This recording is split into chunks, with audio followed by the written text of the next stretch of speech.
3 দশক ধরে মাছ বেচাকেনার জন্য প্রসিদ্ধ রাজবাড়ির দৌলতদিয়া মাছের হাট। প্রতিদিন ভোর 6টায় বেচা বিক্রি শুরু হয় 1 ঘন্টার হাটে। রাতে পদ্মা নদী থেকে ধরা তাজা মাছ কিনতে হাটে আসেন বিভিন্ন জেলার পাইকাররা। প্রতিদিন নিলামে বিক্রি হয় 15 থেকে 20 লাখ টাকার মাছ। আনলিমিটেড লাইফ চলুক গ্রামীণ ফোনের মান্থলি প্ল্যানে, এক প্ল্যানে 1 মাস। ভোরের আগেই ক্রেতারা আসতে শুরু করেন দৌলতদিয়ার 1 ঘন্টার হাটে। শুরু হয় বিক্রেতাদের হাঁকডাক। সকাল 6টায় শুরু হয়ে 1 ঘন্টার মধ্যেই শেষ হয় মাছ বেচা কেনা। পদ্মা নদীতে রাতভর মাছ ধরে ভোরের আলো ফোটার আগেই হাটের বিভিন্ন আড়তে সেগুলো বিক্রি করেন জেলেরা। ইলিশ, আয়, রুই, কাতল, বোয়াল, বেলে সহ বিভিন্ন জাতের তাজা মাছ আসে বাজারে।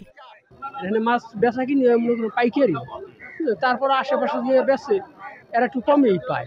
পদ্মার যে মাছগুলা আমাদের এই বাজারে, ছোট বাজার, প্রতিনিয়তই আসে একেবারে ফ্রেশ পদ্মার মাছ। আড়তদাররা জানান, রাজবাড়ী ছাড়াও পার্শ্ববর্তী মাগুরা, ফরিদপুর, মানিকগঞ্জ সহ বিভিন্ন জেলা থেকে পাইকাররা আসেন এই হাটে। দৌলতদিয়া হাটে প্রতিদিন পাইকারি দরে 15 থেকে 20 লাখ টাকার মাছ বিক্রি হয়, জানান সংশ্লিষ্টরা। 6টা থেকে 7টা হতে বাজার শেষ।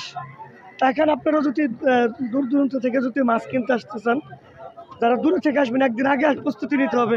বিভিন্ন পদের পাইকারি আসে থেকে ফরিদপুর আসে, মানিকগঞ্জ আসে, ধরেন রাজবেতে আসে, মোমিনখাতে আসে। রাত ভোরে মাছ মারা হয়, সকালে ভোরের সময় আমাদের আড়তে নিয়ে আসে, আমরা মাছটা আড়তে বিক্রি করি।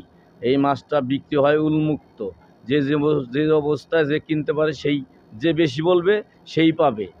জেলার সবচেয়ে বড় মাছের এই হাটে বেচা কেনা হয় 10টি আড়তের মাধ্যমে। Independent news.